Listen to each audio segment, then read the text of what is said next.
Boa noite, pessoal. Já estamos ao vivo, Facebook e no Instagram. Hoje o nosso assunto é muito interessante. Doutora Natália já chegou. Galera que está aí, dá um sinalzinho se o áudio está legal. O Ricardo também já entrou. Beleza, já deu um sinalzinho. Doutora Juliana. Vamos lá, gente, vamos chegando, que hoje o nosso assunto ele é bastante interessante, bastante controverso, não tem verdade sobre ele. Nós estamos fazendo de novo a transmissão simultânea no Instagram e lá no Facebook. Então, quem estiver no Face também pode dar um sinalzinho se o som está legal lá. E a gravação lá no Face fica disponível por mais tempo e aqui no Instagram fica nos stories por 24 horas. Boa noite, Rose. Já está conosco também. Oi, tudo bem, Ana Helena? Grande amiga, presente, já na sala conosco. E hoje nós vamos fazer, como a gente fez numa outra live, com imagens, a gente vai compartilhar algumas ilustrações para nós entendermos melhor esse processo da osteonecrose. Vou compartilhar alguns casos clínicos com vocês. Doutora Elaine sempre conosco também. Olha, Guiriam, boa noite. E aí, o doutor Germano Trevisan, cirurgião bucomaxilofacial lá em Osório, presente com a gente também.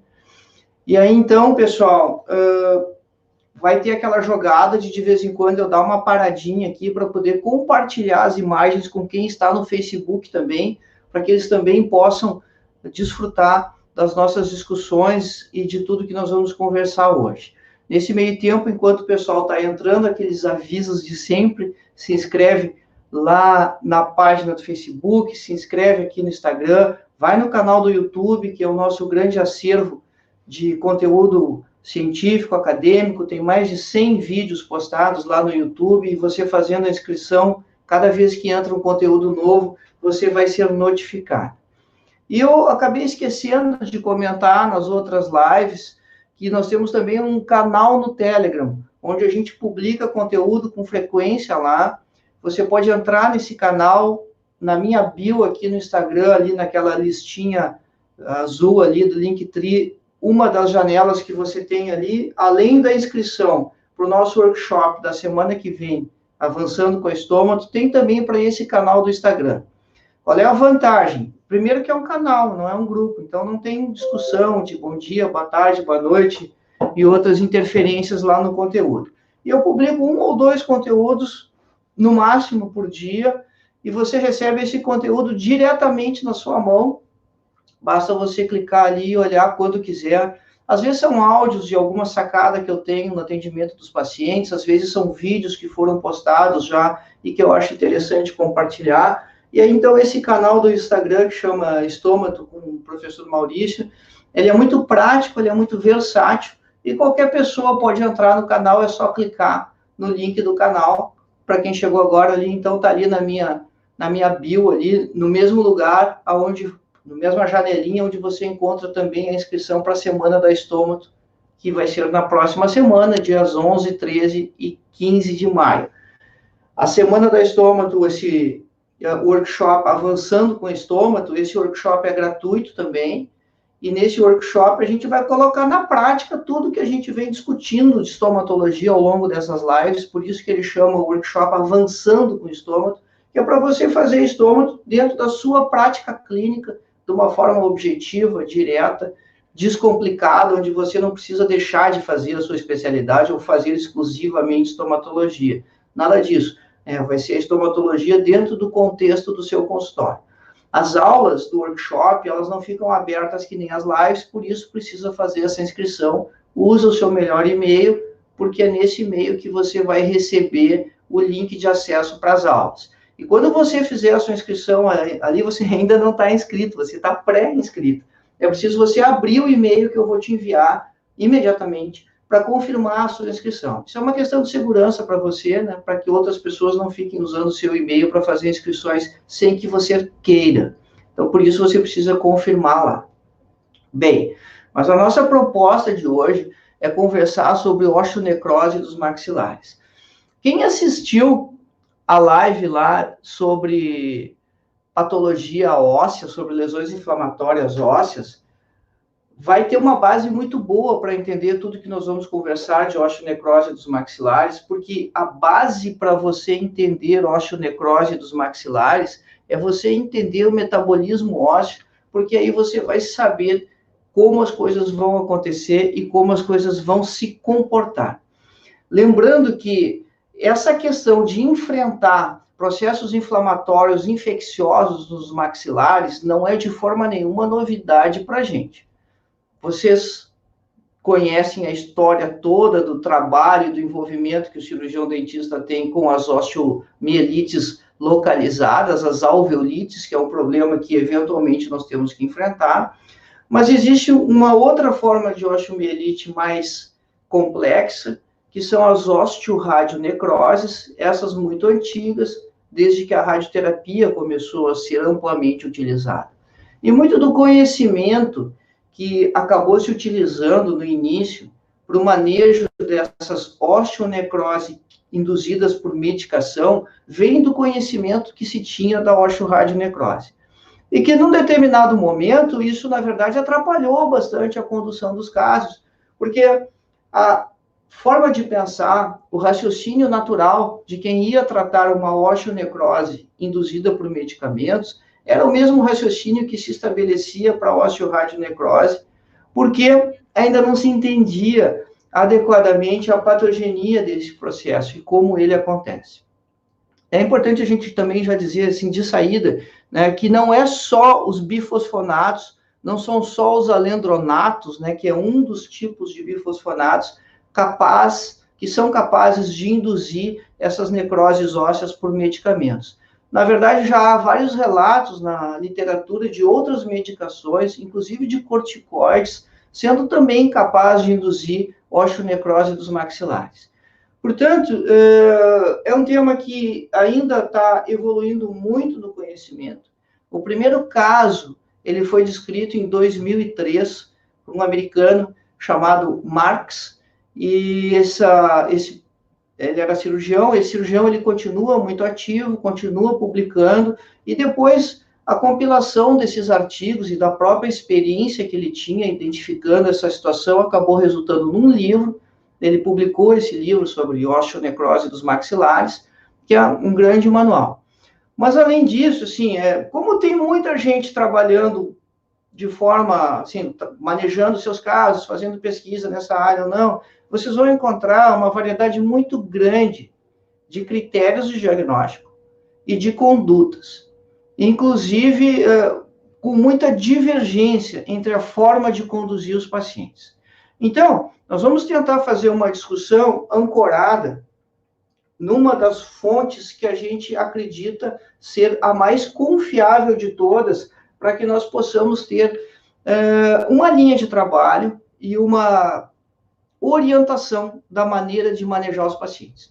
Porque, assim, pode fazer isso, pode fazer aquilo. Bom, a essa altura do conhecimento sobre osteonecrose, isso ainda é um campo muito aberto, você jamais vai poder ser dogmático nesse momento. Então, é claro que você vai encontrar possibilidades as mais variadas possíveis na literatura, desde as mais conservadoras até as mais radicais, que era aquela linha de tratamento das osteoradionecroses, que foi como a gente começou citando aqui a conversa.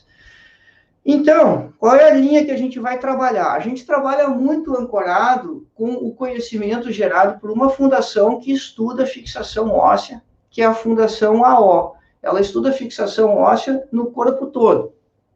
A sede é lá na Suíça e ela tem uma produção científica muito grande, tem profissionais do mundo inteiro que são vinculados à maneira de trabalho da Fundação AO, e vocês vão encontrar calcitonina, tratamento de reposição com estrogênio, também são antirreabsortivos como os bifosfonatos. Mas nós vamos focar agora na largada, Wilson, na etiopatogenia do processo. E aí, na sequência, a gente vai discutir o que fazer com esses pacientes. E aí, então, como a Fundação AO estuda o metabolismo e o comportamento ósseo desde os anos 50, AO é uma sigla em alemão, né, que quer dizer associação, organização, né, para o estudo da fixação rígida e para fixação interna, e ela tem como uma das suas bandeiras de trabalho, assim, que aquelas pessoas que tinham trauma voltassem a ter função precocemente. Então, assim, os principais enunciados e conceitos que a gente vai discutir aqui são esses que eu sigo, que é essa linha de trabalho da Fundação AO, que em inglês a sigla é ASIF, né, que é essa associação que estuda a fixação. Bom, como é que nós vamos começar a entender essa parada aí? O primeiro ponto para a gente começar a entender essa parada aí é a gente saber quem é a célula-alvo nesse processo. E aí, me perdoem quem não gosta de fotomicrografia, mas é importante a gente observar, e agora a galera me dá licença aqui do Insta, só um minutinho, para a gente jogar essa imagem lá no Facebook também. Você está vendo no canto aqui da tela, no canto esquerdo da tela, uma área de um sequestro ósseo que está sendo reabsorvido e você vê uma ampla área de tecido inflamatório ao redor. Então, esse é um tecido ósseo que está necrótico e que mais ou menos na metade dele ali você vê uma grande célula volumosa ali, que é o osteoclasto. E a função desse osteoclasto, por isso que eu comentei, quem assistiu a live de patologia óssea lá, vai entender com um pouco mais de facilidade, senão a gente vai resgatando aqui. E aí você vê a função daquele osteoclasto ali é fazer reabsorção. E é justamente essa célula que vai ser a célula-alvo dos bifosfonatos. Mas como é que é? O bifosfonato ele vai inibir a célula que faz a reabsorção, e aí a gente vai ter problemas, mas afinal de contas ela faz a reabsorção, ela não forma osso. Sim, é justamente esse o problema. A célula-alvo do bifosfonato, de todos os bifosfonatos, então já é importante definir que bifosfonatos é uma família muito grande de medicamentos, alguns nem existem no Brasil, que você vai até um deles que tem 1 de potência, até o outro que tem 10.000 vezes mais potência que aquele 1.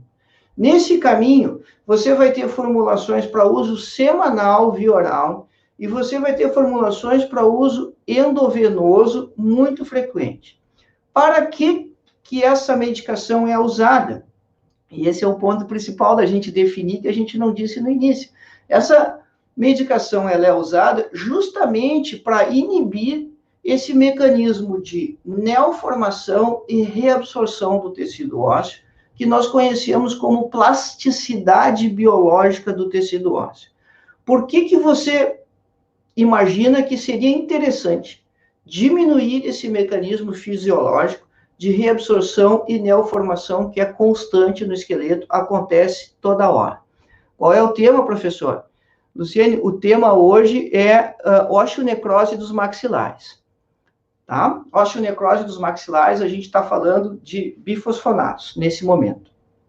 E aí, então, quando você inibe esse mecanismo de neoformação e reabsorção, que nós chamamos de plasticidade biológica do tecido ósseo, você diminui a velocidade de como as coisas acontecem lá dentro do osso.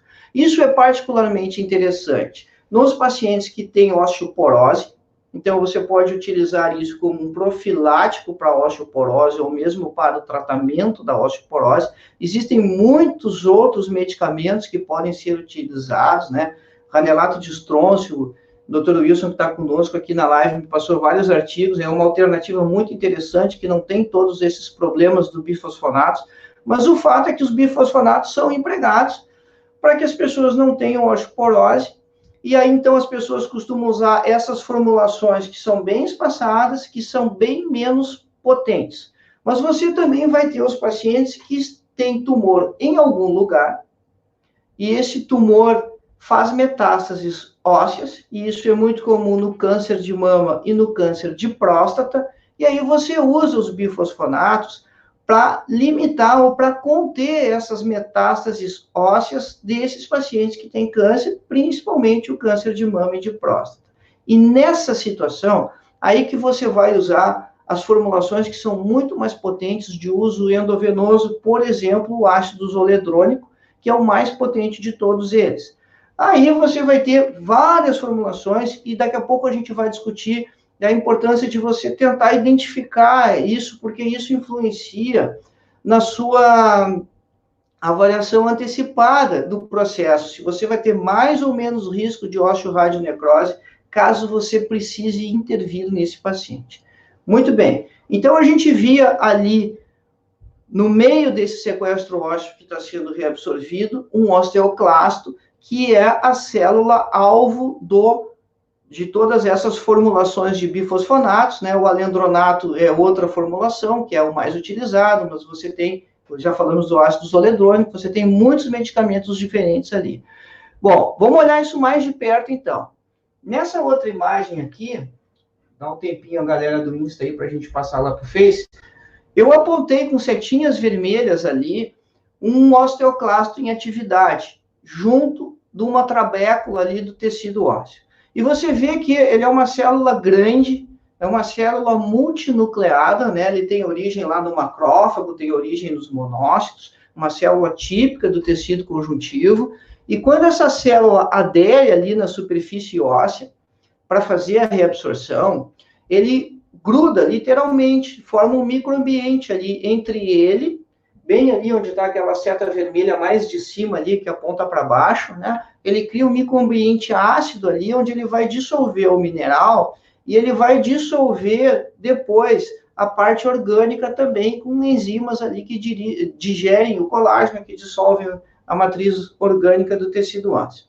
Vê bem, essa célula, se liga aqui agora, presta atenção, larga a segunda tela aí, para de olhar para a TV e olha para mim, que essa parte é muito importante. A doutora Agnello, a diferença entre osteonecrose e osteoradionecrose. Doutora Agnello, a osteoradionecrose ela é induzida pela radioterapia. A radioterapia provoca uma vasculite na área do portal de radiação e, se aquele osso for exposto, ele é mais suscetível à infecção, porque você vai ter um componente vascular com muito menos capacidade reacional. A osteoradionecrose, então, funciona desse jeito. A osteonecrose, ela é quimicamente induzida. Você vai ter o desenvolvimento dela a partir de alguns medicamentos específicos que alteram o metabolismo ósseo. E é bem nessa parte agora que a gente está discutindo aqui. Como esse medicamento vai alterar o metabolismo ósseo, porque isso vai nos ajudar a entender por que é tão difícil manejar esses pacientes. Esse é o meu alvo, é ali que eu quero chegar. Então, a gente está vendo aquele clasto ali, e aquele clasto tem uma borda em escova, que aumenta a superfície dele. Se você tem uma área que você dobra ela todinha, você tinha uma extensão desse tamanho, com toda ela dobradinha, você fica com ela desse tamanho assim. E aí, então, ele vai fazer a reabsorção ali. Mas o que acontece quando o paciente está recebendo algum desses bifosfonatos? Esses bifosfonatos, e aí, pessoal, essa é a dificuldade, por isso que eu pedi para vocês se ligarem aqui agora. Quando o paciente ele recebe um bifosfonato, o bisfosfonato, ele tem afinidade com a parte mineralizada do tecido ósseo. Então, ele liga lá no cálcio fosfato.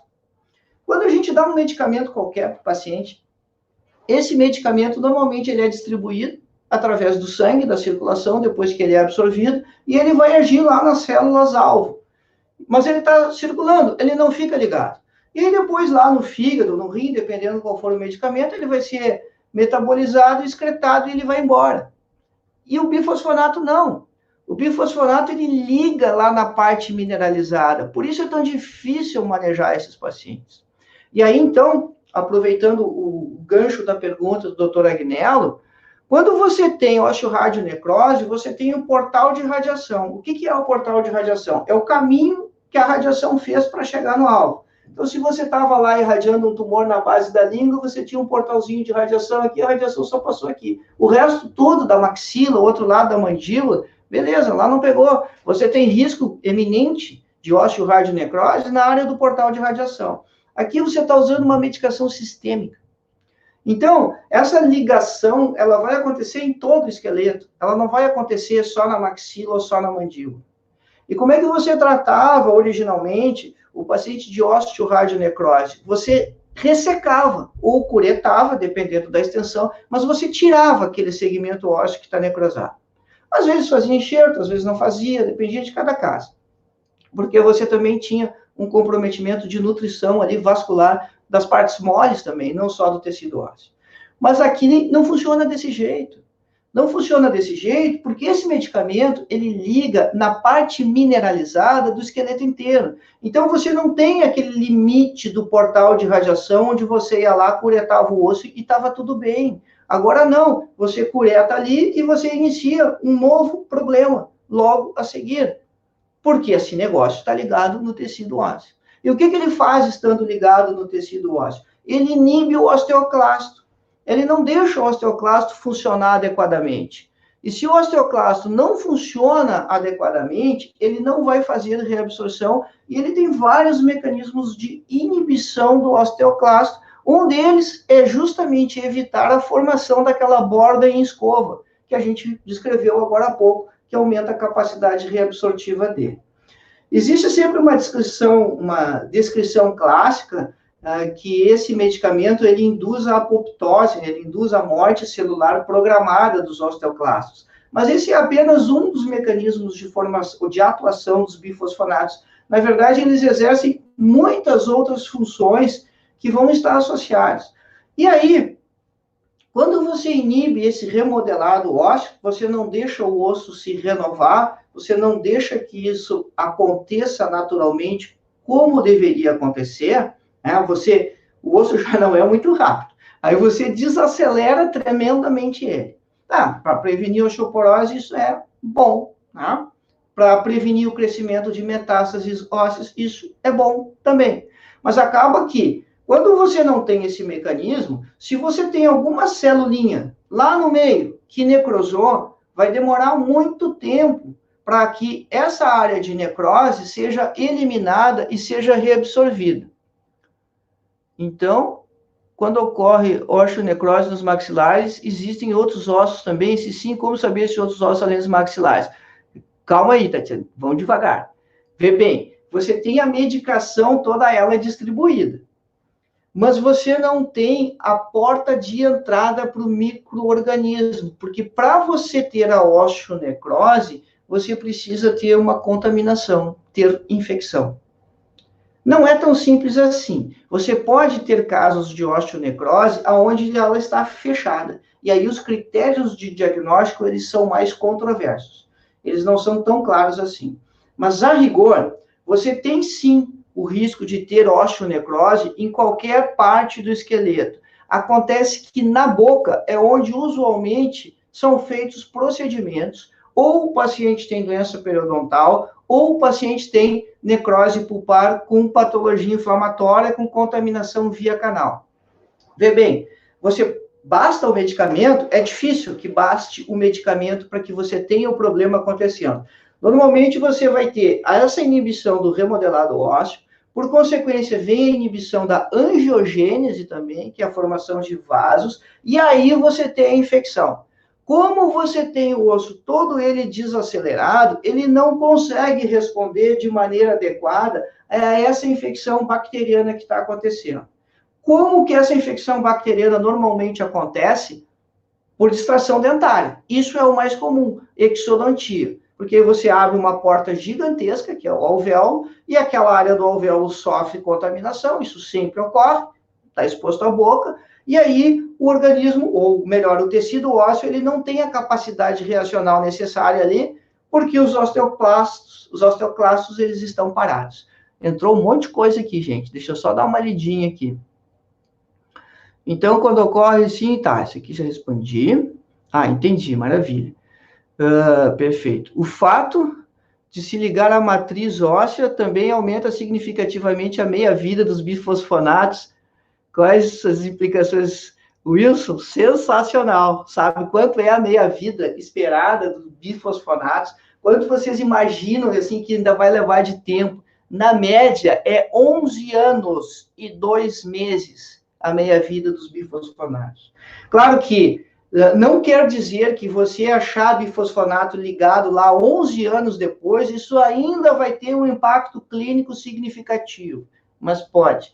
Por isso, às vezes, a gente vê assim, vou suspender 2, 3 meses aí, e aí a gente já vai fazer os implantes. Isso é seguro? Não sei, depende. Depende da forma de administração que ele usava, depende da potência do bifosfonato que ele usava, e aí você vai ter diferentes variações.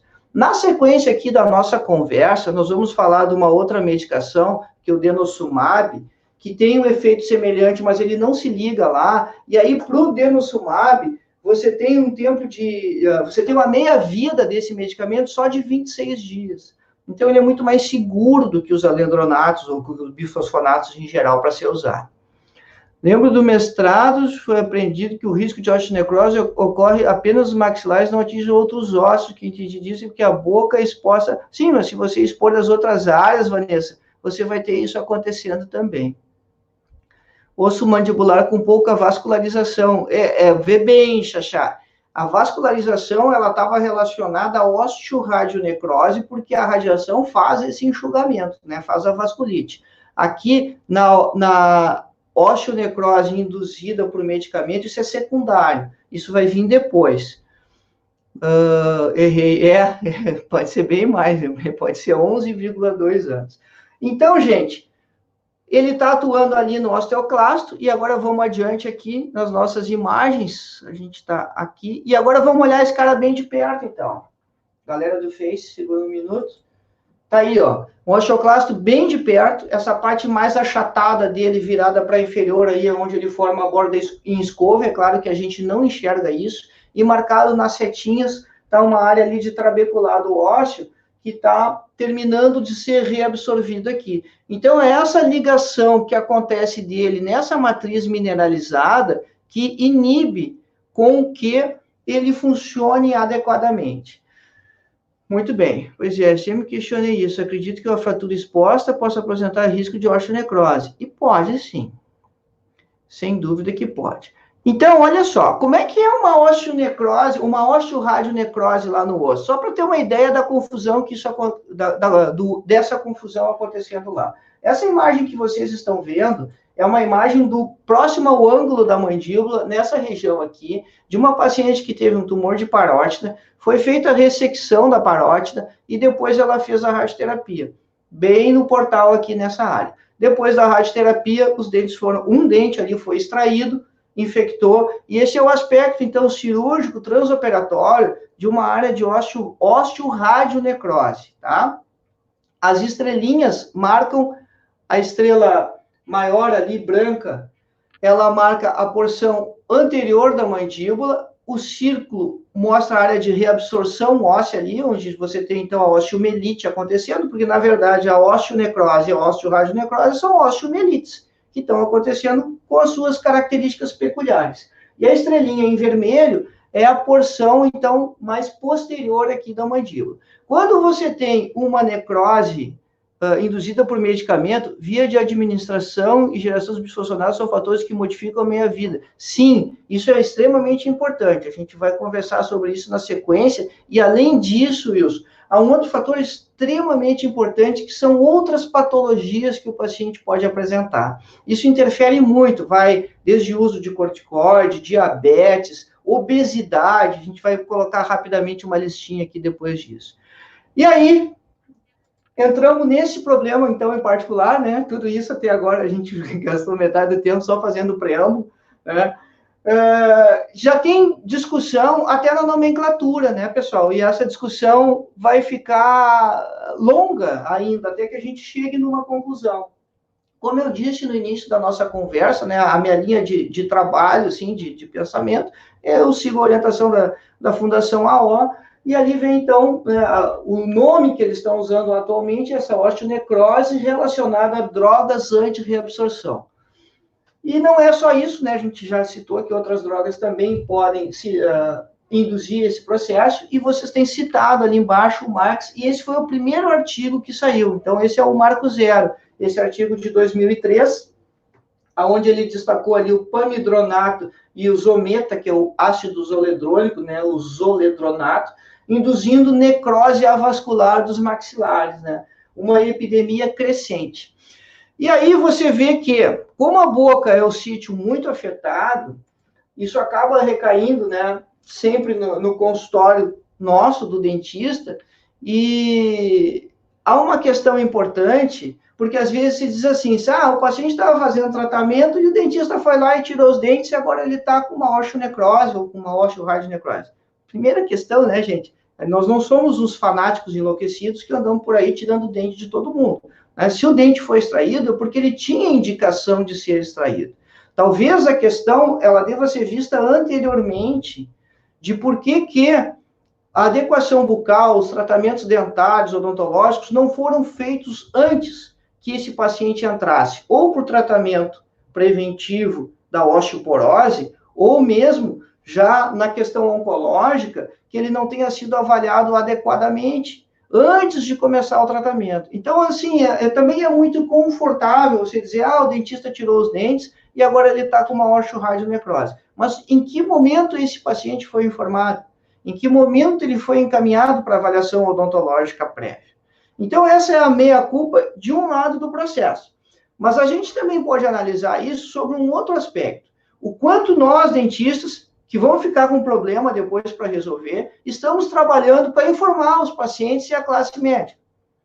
Também a gente tem um papel, né? Às vezes a gente publica tanta coisa nas nossas mídias sociais e nunca fala desse problema eminente e não orienta os pacientes. E a tendência é que essa medicação, ela seja cada vez mais prescrita e cada vez mais utilizada. Por razões simples, cada vez as pessoas vivem mais, é muito mais barato você prevenir a osteoporose do que você tratar as consequências dela, sem falar, obviamente, no aspecto humano, né? Você não quer que a pessoa sofra, tenha problemas, e se você tiver medicamentos profiláticos, excelente, você vai usar essa medicação. Então, se você não teve pacientes que utilizam bifosfonatos, certamente você terá. Talvez a única chance de você não ter pacientes assim é se você faça exclusivamente odontopediatria. E olhe lá. Nós vamos ver que entrou mais um monte de questões aqui. Professor, entendo que... tinha coisa antes. Via de administração já foi.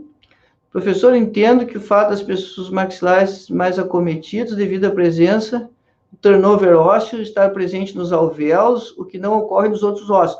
Ocorre, ele é menor, mas acredita-se que em 14 anos todo o esqueleto é trocado, é renovado. A plasticidade biológica do tecido ósseo ela é um fenômeno constante em todos os ossos do esqueleto. Claro que no rebordo alveolar isso é mais marcado, mas ocorre nas outras regiões também. Fazer adequação bucal antes, perfeito. Na verdade, assim, fazendo um gancho de novo lá com a osteoradionecrose, né, se fosse radioterapia, essa adequação bucal teria que ser feita 14 dias antes de iniciar a radioterapia, para que desse tempo do epitélio cicatrizar, e em 14 dias você já tem o início da formação do tecido ósseo primário. E aí, então, você passou essa fase.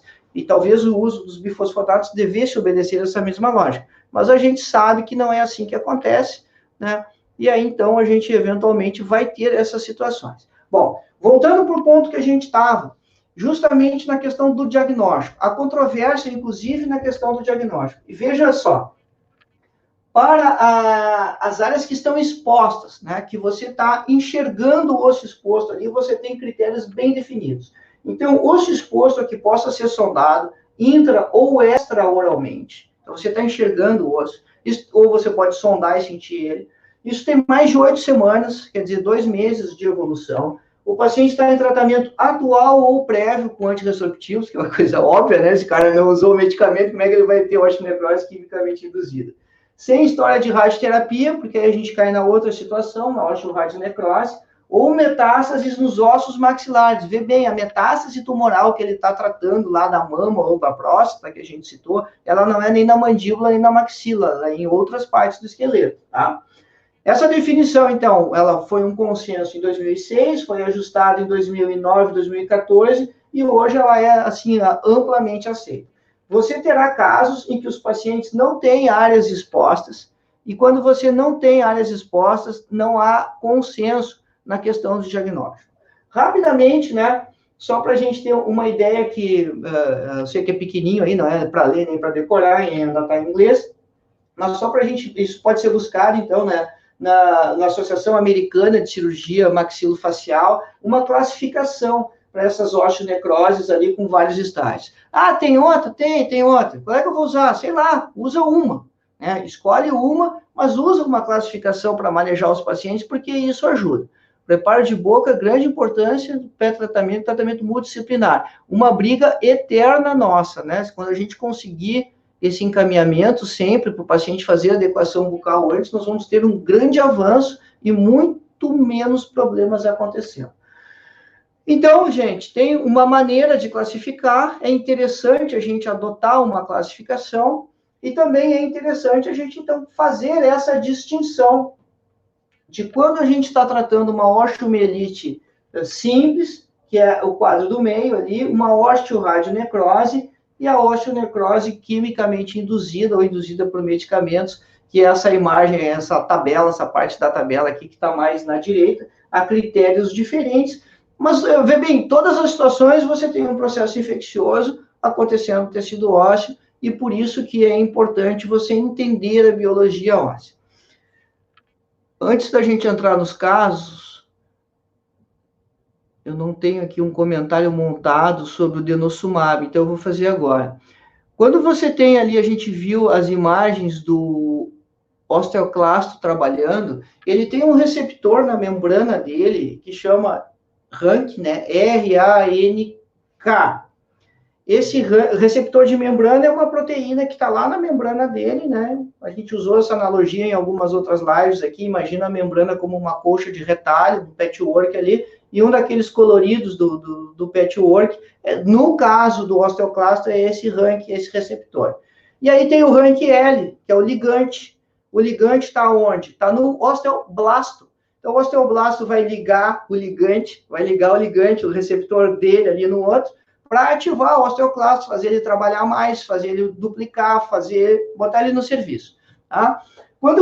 E aí tem uma proteína, a osteoprotegenina, que entra ali no meio, que serve como um inibidor, como uma tampa, para que não ocorra essa ligação. Isso tudo o próprio organismo fabrica, é o que funciona normalmente. Quando você usa aquela outra medicação, o denosumab vai atuar ali nesse eixo, impedindo que o osteoblasto conecte essa RANK-L se conectem. Então, ele vai fazer um bloqueio ali, e aí, então, você não vai ter essa potencialização, essa ativação dos osteoclastos pelos osteoblastos. E aí, esse medicamento, depois ele vai ser metabolizado no fígado e vai ser eliminado pelos rins, e ele não vai ficar ligado lá na matriz mineralizada, como os bifosfonatos ficam. E aí, então, por isso que você vai ter uma meia-vida dele aí de 26 dias. E é muito mais tranquilo, então, se você precisa manejar esse paciente depois, se você quer reabilitar ele, ou se precisa fazer extrações, porque com essa medicação você vai ter muito mais confiança. Deixa eu mostrar para vocês o primeiro caso que eu vi. O primeiro caso que eu vi já chegou assim, grande. Então, essa era uma senhora que teve câncer de mama, e ela fez tratamento com o ácido zoledrônico, endovenoso, por vários meses, para combater as metástases ósseas. Ela teve metástase em bacia, na coluna. E, passado um tempo, ela estava bem, um premolar ali começou a incomodar, né, o 34, e foi extraído pelo colega. E aí vem sempre aquela história, né? Ela foi no dentista e foi lá e tirou o dente, mas ele não tirou de graça, né? Ele tirou porque precisava. E aí desenvolveu toda essa situação. Acontece que, vejo alguns casos também com anticorpos monoclonais, denosumab, sim, né? Inclusive até com corticoides tem relatos, Vanessa, na literatura, induzindo essas osteonecroses quimicamente induzidas. O denosumab é certo que pode induzir esse processo, que ele age justamente nas mesmas células, mas com aquele mecanismo de inibição ali das proteínas de membrana, né, a RANK e a RANK-L ali, que é a maneira como o osteoblasto e o osteoclasto conversam entre si. Mas e aí, então, ela voltou na colega que tinha feito a exodontia, e aí, mas é um raciocínio natural, né? Você vê, imagina que está acontecendo uma osteomielite, você não conhece o processo, que está acontecendo uma alveolite, o que você faz? Você maneja de novo. E aí, como a gente já sabe que esse medicamento está ligado na parte mineral lá, quanto mais você maneja, mais você vai ter área exposta ali. Como fazemos para diferenciar de metástase ósseas? Professor, a respeito dos novos estudos sobre micotrincas histológicas de desenvolvimento, medicamentosos, comentar sobre, se der tempo a gente vai chegar lá. Se der tempo, a gente vai chegar lá. Diferenciais de metástase óssea. Juliana, na verdade, assim, a metástase óssea, ela vai ser uma área de reabsorção. Normalmente, o câncer de mama, ele dá metástase em mandíbula, e você não vai ter uma área de necrose exposta, né? Você vai ter um crescimento tumoral na região, e não uma área de osteonecrose. E aí, essa área exposta só aumentou. Se você olhar a radiografia panorâmica, você vai ver que tem uma área de reabsorção ali que está marcada com as setas, né? Uma linha radiolúcida separando a área do sequestro. E quem trabalha um pouco com cirurgia, ou quem é mais invasivo, ou é cirurgião e está aqui na live, sabe que você vê uma área assim, você se coça. O que você quer fazer é operar aquilo ali na hora, né? Ressecar aquele segmento e tirar tudo fora ali, porque esse é o treinamento que a gente tem para tratar as osteomielites. Você tem que tirar o sequestro ósseo. Só que dessa vez é diferente, né? Você não pode tirar o sequestro ósseo de forma agressiva ali, de forma afoita, porque você vai deixar mais área exposta, e você sabe que não é como na osteoradionecrose, que você teria o efeito só no portal de radiação. Aqui você tem isso amplamente distribuído. E olha só que interessante. Como essa paciente ainda estava fazendo os controles para as metástases tumorais dela, de vez em quando ela fazia cintilografia. E a cintilografia é um exame de medicina nuclear, onde é injetado um radioisótopo no paciente, é o médico especialista em medicina nuclear que escolhe o radioisótopo de acordo com aquilo que a gente vai querer ver, tecnécio, galho, enfim. E aqui a gente tem a imagem da cintilografia dela. E olha ali na ponta da seta, ali na mandíbula, como a área ali, justamente a área ali, a região da osteoradionecrose está com hipercaptação do radioisótopo, né? Então, mostra uma área de intensa atividade, a gente vê entre o externo e a clavícula ali, tem outra área de hipercaptação também, então evidenciando que o processo ali estava em franca evolução. Bom, como manejamos esse caso? A cintilografia vai ter captação tanto para metro quanto para osteonecrose. Como diferenciar? Você biopsia? Não, ali a área estava exposta, então não havia dúvida da diferenciação. Biopsiar a osteonecrose, você vai expor a área, é um risco extremamente grande. Você deve discutir com o médico da medicina nuclear a seleção do radioisótopo para aquilo que você quer ver, porque ele pode usar diferentes radioisótopos que vão ter diferentes captações. Mas biopsiar, isso deve ser evitado. E aí, então, como esse caso foi manejado? Ele foi manejado da forma mais conservadora possível. Quando a paciente tinha episódios de agudização sintomática, porque ela não tinha fístula em pele, ela não tinha supuração, nós usávamos antibiótico para anaeróbio, um período curto, até melhorar a sintomatologia. Esse período curto, às vezes, eram 14 dias, o que não é propriamente um período curto. E mantivemos o uso de clorexidina permanentemente. E aí, quando não tem exposição, vou mostrar caso quando não tem exposição. Vamos chegar lá. Exame de primeira escolha, seja TC ou panorâmica, não. Sim, Vanessa, eu vou mostrar isso também. Vou mostrar aqui como às vezes a panorâmica engana, e aí a gente evolui na questão do diagnóstico quando a gente passa para a Conibin. E aí, então, depois de um ano, pessoal, de muita tranquilidade, ela acabou expulsando espontaneamente. Então, vocês estão vendo o sequestro aí, ela literalmente cuspiu a área de necrose ali. E aí, então, depois que ela fez a área de delimitação com tetraciclina, você indica... Cara, pode ser utilizado, eu não costumo usar tetraciclina para fazer essa delimitação. PDT, terapia laser, não. A coisa é mais agressiva. Inclusive, nessas áreas de necrose, o laser não é particularmente indicado. E aí vocês têm um aspecto clínico.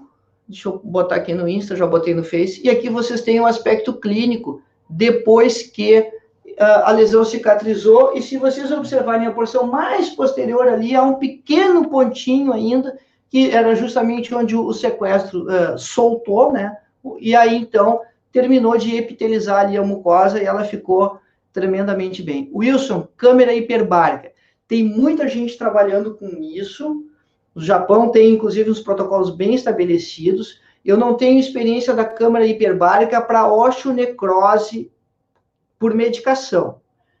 E é um pouco controverso, mas tem uma escola que trabalha com isso, inclusive quando você vai operar o paciente, você faz sessões de oxigênio hiperbárico antes, faz o procedimento e faz sessões depois. Eu tenho experiência do oxigênio hiperbárico para osteoradionecrose.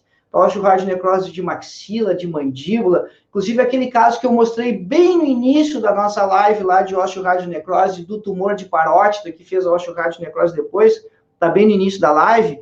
Aquele caso foi um caso tratado com oxigênio hiperbárico também, e é excelente. O oxigênio hiperbárico dá um resultado fantástico. Mas, como eu disse para vocês, eu não tenho experiência com os meus casos para osteonecrose, só para osteoradionecrose.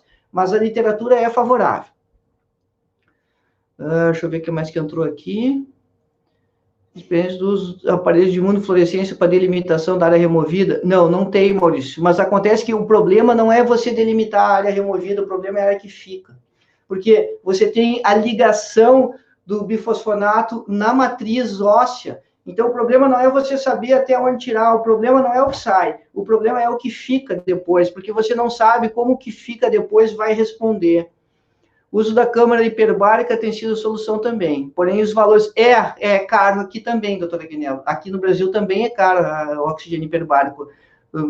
Na região que a gente mora, aqui num raio de talvez 600, 700 quilômetros, só existem 2 câmaras hiperbáricas. Vejo que a hiperbárica funciona melhor, mas funciona bem para outra também. O laser não é indicado, se puder esclarecer isso, porque você tem necrose, por isso... Eu acho que é bruta ali. Por isso que o laser não é indicado, você tem necrose. Então, você precisa resolver a situação da necrose.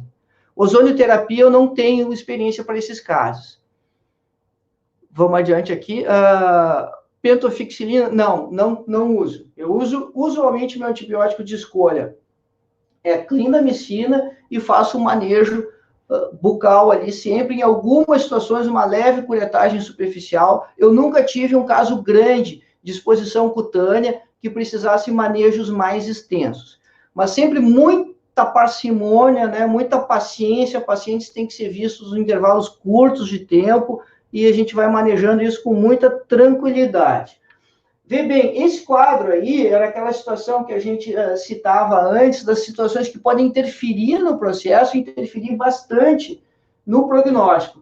Então, aqui está a história médica bucal, né, os problemas orais que o paciente pode ter, onde está envolvido periodontite, gengivite, pobre higiene oral. Então, todas as situações bucais que podem servir como indutores. E vê bem, aqui a gente está falando de alterações inflamatórias nessa coluna do meio, não é de procedimentos, a gente está falando de procedimentos nessa coluna que está mais na esquerda aqui. Então, há casos que você pode ter o desenvolvimento da osteonecrose sem que você tenha um procedimento cirúrgico realizado. E você tem também aquelas situações onde você tem envolvimento sistêmico como fatores predisponentes, e a lista aí também é extremamente grande. Aí você vê o próprio uso dos bifosfonatos, do denosumab, que está na coluna da esquerda, mas você vê outras situações como anemia, que é um processo comum, obesidade, osteoporose, câncer, doenças autoimunes como a diabetes, a artrite reumatoide, menopausa, e ainda outras medicações associadas, né, como o corticosteroide, drogas antiangiogênicas, claro que vai diminuir ainda mais a vascularização. Como estimulador de reparo, poderia, mas a questão é que você precisa resolver a infecção antes, né? Enquanto você tem tecido necrótico ali, é complicado você fazer essa indicação do laser.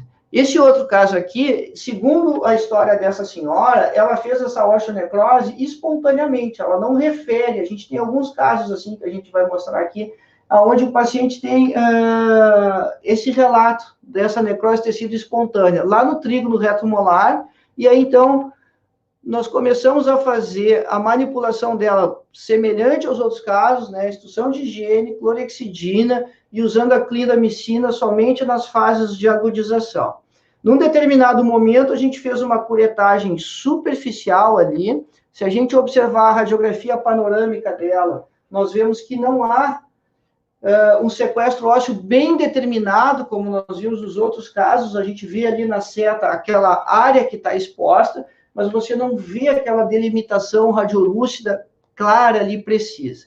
E aí, então, mantivemos ela, depois de debridar tecido necrótico. Ah, bom, perfeito, aí sim, aí pode usar o laser. Achei que estava pensando na utilização do laser lá na primeira abordagem, né, como primeiro tratamento de escolha. Eu não tinha visto aquele comentário anterior ali, Bruno. Eu acho que é Bruna, não tenho certeza do nome. Mas aí sim, né, depois que você manipular, sim.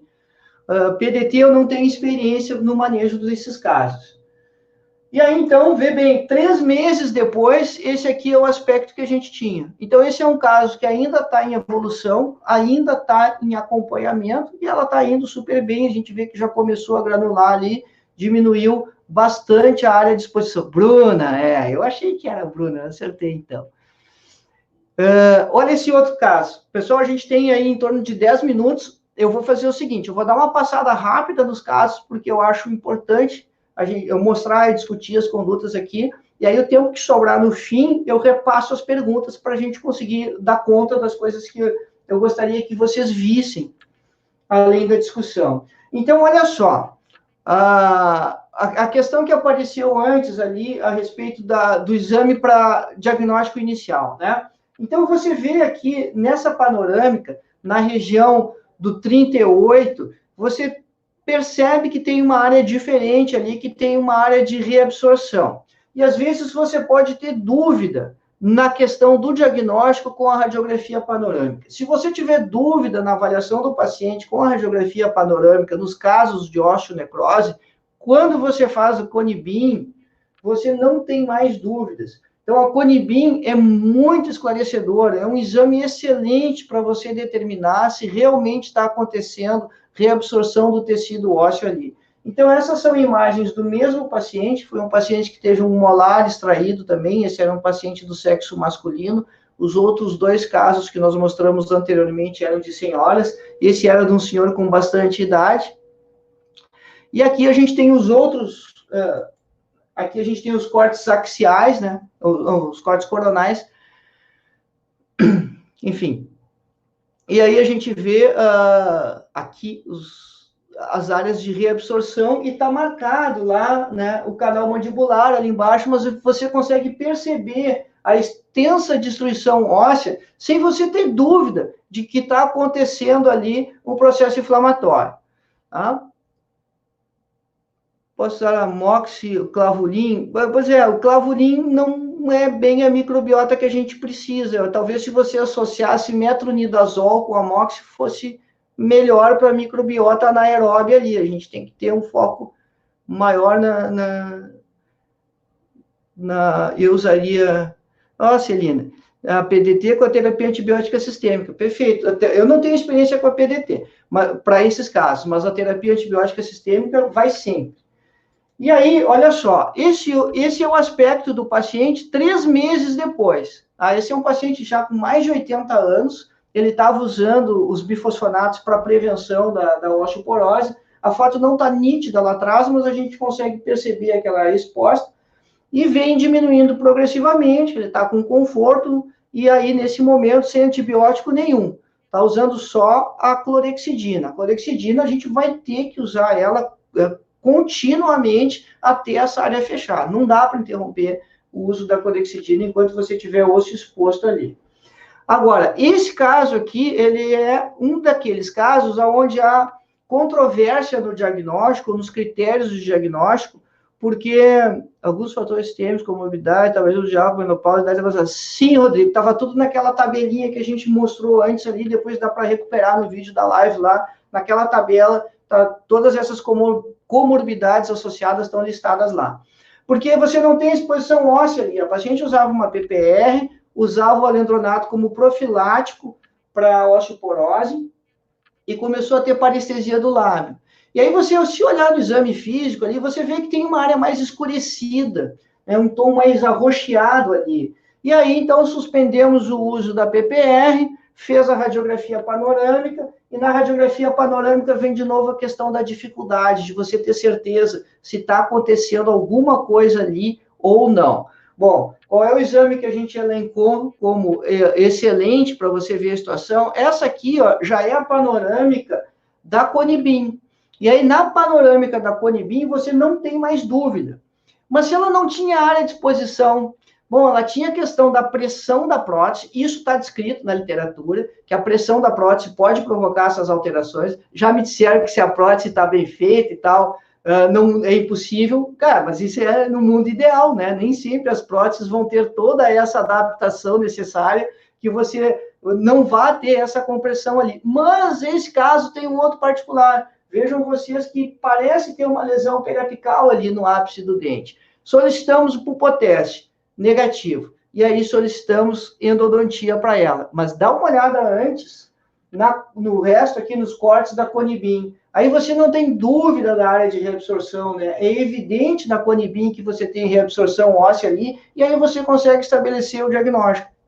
A gente sabe, então, que não tem consenso para essas osteonecroses fechadas, mas com critérios clínicos e radiográficos, você consegue determinar ali. Feita a endodontia, esse é um caso que já tem 1 ano e meio de acompanhamento. Por insegurança nossa, nós não liberamos ela ainda para usar a PPR ali, né? Fazer uma nova prótese, ela está muito ansiosa com isso, mas a gente, como sabe que isso fica ligado muito tempo lá, a gente prefere que ela permaneça ainda mais um tempo, e a gente não tem um prazo seguro, mas olha na panorâmica agora como cicatrizou bastante ali a lesão, somente com a endo, e o uso do antibiótico também, né? Fizemos um tiro aí só de 2 semanas. E aí aqui a gente tem outro caso, então quase estourando o tempo, de necrose fechada também, aqui o sequestro ósseo é evidente, de novo, nesses casos aí de osteonecrose, a gente vai ter aquela ânsia de fazer abordagem cirúrgica, mas se isso puder ser manuseado ou conduzido de forma conservadora, na nossa experiência e na de muitos autores, você vai ter mais garantia de resultado, justamente por causa de uma pergunta que apareceu antes. O problema não é a questão do que tirar. O problema é o tecido que fica. É como aquele tecido ósseo que fica vai responder, porque você tem o bifosfonato ligado amplamente em toda a matriz do tecido ósseo. Então, igual as imagens. Outro caso aqui, olha que interessante essa imagem aqui, ó, na região onde seria o 36, 37 ali. Você vê a área da osteonecrose, o paciente estava sintomático. As pessoas descrevem isso aí como uma dor surda, né? Eles dizem assim, é uma dorzinha, né? Uma dor surda. A mucosa fechada, você vê a área de reabsorção, mas abaixo você vê uma área de osteite, uma área mais radiopaca ali. Como se já houvesse, então, uma reação, né? Uma atividade reacional do tecido ósseo mineralizando mais ali, o que não é propriamente um achado frequente, né? Bueno, encerradas as nossas imagens, deixa eu só mexer no Face aqui, para a galera que está me olhando aqui no Face. A gente ainda tem aí 2 minutos, deixa eu só dar uma repassada aqui nas perguntas, então. Após os primeiros cuidados, o laser com técnica TPT pode ser um bom complemento de escolha. Mas isso mesmo, Xaxá, a Celina tinha discutido isso também. Várias pessoas citaram o PDT aqui, a gente tem uma abordagem mais medicamentosa, né? Mas, enfim, como a gente disse no início, não tem protocolo definitivo para isso, né? Até o oxigênio hiperbárico, ainda para osteonecrose, ele é um pouco controverso, para osteoradionecrose não há mais a menor controvérsia. Por quanto tempo posso usar a clindamicina sem o risco de colite pseudomembranosa? Posso usar com segurança 6 horas, 14 dias? Pode. Usa de 8 em 8, não usa de 6 em 6, usa a clinda de 8 em 8, tá? E alguns pacientes a gente usa até mais tempo. Mas, na verdade, a gente prescreve o antibiótico por tiros menores e vai sempre acompanhando esse paciente. Cada vez que ele fica assintomático, a gente interrompe o antibiótico. Às vezes precisa voltar, às vezes não precisa. Então, a gente não tem ciclos pré-programados. Gente, falta só 1 minuto para encerrar. Muito obrigado. Desculpa pelas perguntas que eu fiquei devendo aqui. Um abraço para todo mundo. Amanhã tem outra live. Não te esquece de se inscrever no canal aqui, inscreve no canal do Telegram também, vai ali na bio, onde você faz a inscrição para o workshop Avançando com Estomatologia na semana que vem. Lá você também encontra o linkzinho para entrar no Telegram, só tem que baixar o Telegram, é um aplicativo como o WhatsApp, caso você não tenha. E por que raio isso é no Telegram? Porque quando você entra no canal, você consegue ver tudo que já foi postado. Se era no WhatsApp, quando você entra, você só vê dali para frente. E lá no Telegram você tem todo o conteúdo à sua disposição. Então, Gisele Gadonski, grande amiga, cirurgia bucomaxilofacial, estava conosco também. Tatiane, valeu, gente. Últimos segundos. Não percam amanhã. Não deixem de perder, não deixem de se inscrever no workshop da semana que vem. Grande abraço para todo mundo. Fiquem com Deus e se cuidem.